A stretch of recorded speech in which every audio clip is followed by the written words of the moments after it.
আমি চরমনাই বুঝি না, চরমনার দাওয়াত প্রশংসা প্রচার করার জন্য আসেনি রে বাবা। চরমনায় যাওয়ার তোমার কোনো দরকার নাই, কোনো দরকার নাই, কোনো দরকার নাই।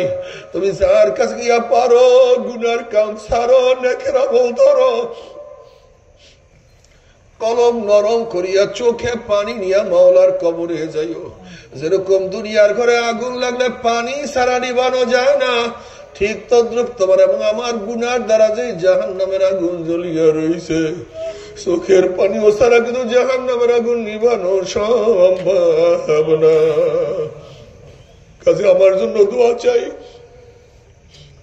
আমিও দোয়া করি। প্রত্যেকের জন্য মন খুলিয়া দোয়া করো, যেন কিয়ামতের ময়দানে গলাগলি বাঁধিয়া মাওলা একসাথে জান্নাতে যাওয়ার তৌফিক দিয়া দেয়।